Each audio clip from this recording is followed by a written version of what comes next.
warahmatullahi wabarakatuh. Selamat siang teman-teman. Siang Bu. Kali ini saya akan menjelaskan tentang stratifikasi sosial.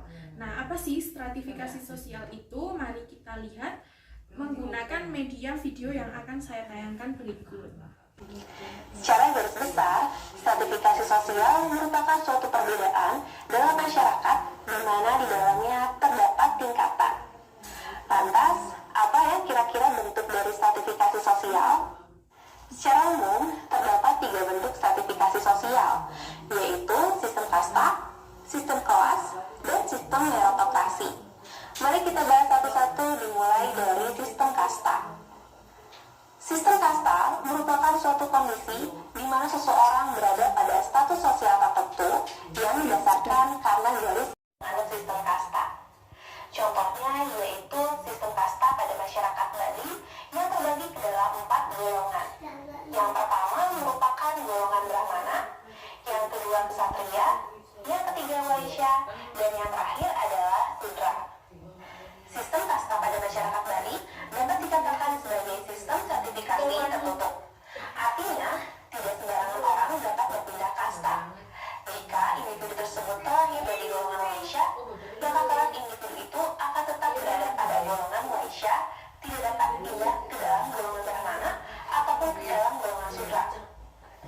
Pada umumnya, lebih menjunjung tinggi kepada takdir yang diberikan oleh Tuhan ketimbang dari usahanya sendiri. Kemudian yang kedua yaitu sistem kelas. Sistem kelas terdiri atas kumpulan orang yang mempunyai status yang sama dengan parameter standar dari kekayaan yang dimilikinya, pendidikan, pendapatan, dan pekerjaan. Sistem kelas dapat dikatakan sebagai stratifikasi yang terbuka, karena setiap orang berhak untuk mendapatkan status atau kedudukan yang lebih baik sesuai dengan keinginannya sendiri. Kalangan eksogami yang berbeda kelas. Seorang rakyat biasa yang menikah dengan seorang pangeran, maka otomatis kedudukannya pun akan berubah menjadi seorang putri. Itu artinya, kelas sosial yang ia capai yaitu melalui perkawinan. Tahukah adik-adik, bahwa status sosial tidak selalu berubah menjadi lebih baik loh? Dalam sistem kelas sosial yang bersifat terbuka ini, status atau kedudukan seseorang bisa saja turun jika tidak dapat dipertahankan dengan baik. Misalnya, seorang individu yang selalu mendapat ranking 1 di kelasnya merasa paling pintar tapi tidak berusaha untuk mempertahankan tingkatnya itu, maka suatu waktu individu tersebut dapat harus merelakan posisinya digantikan oleh orang lain. Dan yang terakhir adalah sistem meritokrasi. Meritokrasi ini artinya adalah mereka percaya bahwa status seseorang dapat diperoleh melalui usaha atau kerja keras yang dilakukan oleh seorang individu. Bentuk dari stratifikasi ini juga bersifat terbuka, karena selama individu tersebut mau berusaha, maka individu tersebut dapat berpindah status sesuai dengan apa yang dikehendakinya. Contohnya adalah ketika kamu ingin menjadi seorang dokter, maka kamu harus berusaha keras untuk mencapai cita-cita tersebut, misalnya dengan cara belajar yang giat. Nah, itu tadi merupakan 3 bentuk dari stratifikasi sosial. Setelah adik-adik mengenai sebagai pembeda antara individu satu dengan individu yang lainnya, stratifikasi ini juga mempunyai beberapa fungsi. Yang pertama yaitu pemberian hak istimewa yang objektif, yang kedua sebagai penentu kelas sosial atau kedudukan seseorang, dan yang terakhir yaitu menentukan mudah tidaknya bertukar status. Mari kita bahas satu persatu dimulai dari yang pertama, yaitu distribusi hak istimewa yang objektif. Artinya yaitu hak istimewa seseorang yang harus dipenuhi oleh orang lain akan berbeda-beda. Kenapa bisa seperti itu ya? Karena dalam sertifikasi sosial terdapat sesuatu yang dihargai. Uang jajan yang diberikan oleh orang tuamu kepada kamu yang mungkin masih SMA dan adikmu yang masih SD juga akan berbeda, bukan? Biasanya hak tersebut disesuaikan dengan tingkatan kedudukan kalian. Nah, dengan adanya stratifikasi sosial ini, maka akan memudahkan seseorang dalam menentukan hak istimewa secara objektif. Dasar-dasar penentuan tersebut dapat dilihat dari penghasilan, tingkat kekayaan, jabatan, atau kedudukan seseorang. Yang kedua adalah sebagai penentu kelas sosial atau kedudukan seseorang. Jadi, setiap anggota masyarakat akan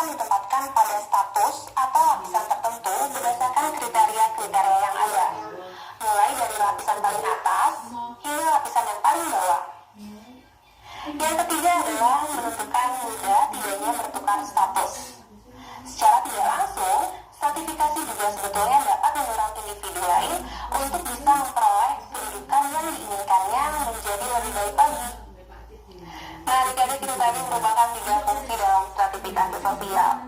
Jadi stratifikasi sosial yang telah kita lihat dari tayangan video tadi yaitu merupakan pelapisan masyarakat. Jadi di masyarakat itu ada pelapisan-pelapisan. Nah, pelapisan ini dibentuk dari apa? Dilihat dari kekayaan, terus kedudukan, kehormatan, dan juga ilmu pengetahuan. Jadi orang yang memiliki tingkat kekayaan tinggi dan ilmu pengetahuan tinggi, tingkat kehormatan itu berada di paling atas, namanya upper class, yaitu kelas atas. Nah, yang tengah-tengah itu seperti pegawai kayak gitu. Nah, yang paling bawah itu seperti buruh, namanya lower class. Nah, yang tengah tadi itu namanya middle class.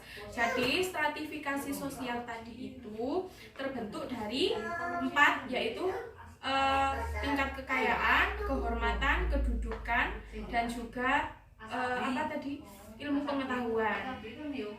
Nah, sifat stratifikasi sosial ini ada 3, yaitu stratifikasi sosial terbuka, stratifikasi sosial tertutup, dan juga campuran. Nah, yang terbuka ini pelapisan masyarakat yang ada di bawah, di tengah, dan juga di atas itu bisa berpindah.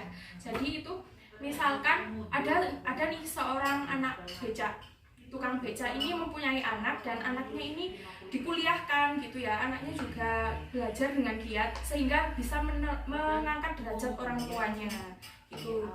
Dan yang kedua ada stratifikasi sosial tertutup. Nah, tertutup ini seperti tadi sudah dijelaskan sistem kasta di Bali.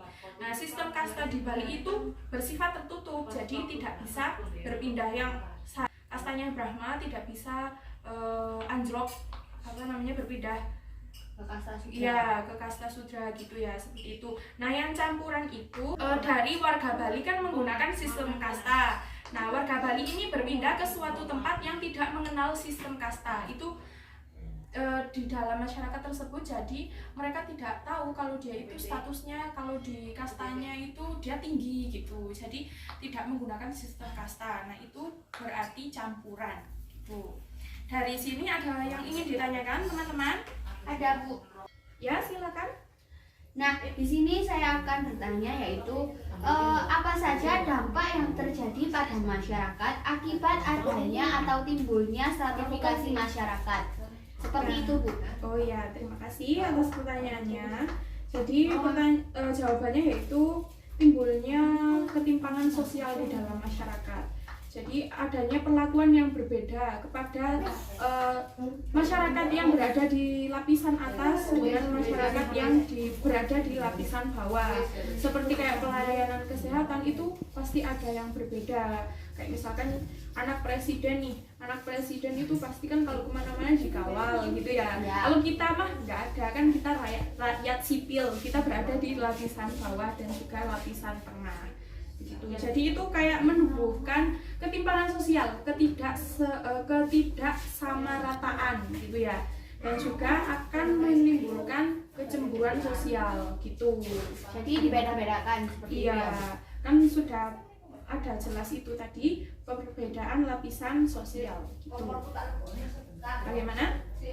Siap, sudah paham. Terima kasih. Sekian untuk pertemuan hari ini. Saya akhiri. Wassalamualaikum warahmatullahi wabarakatuh. Waalaikumsalam warahmatullahi wabarakatuh.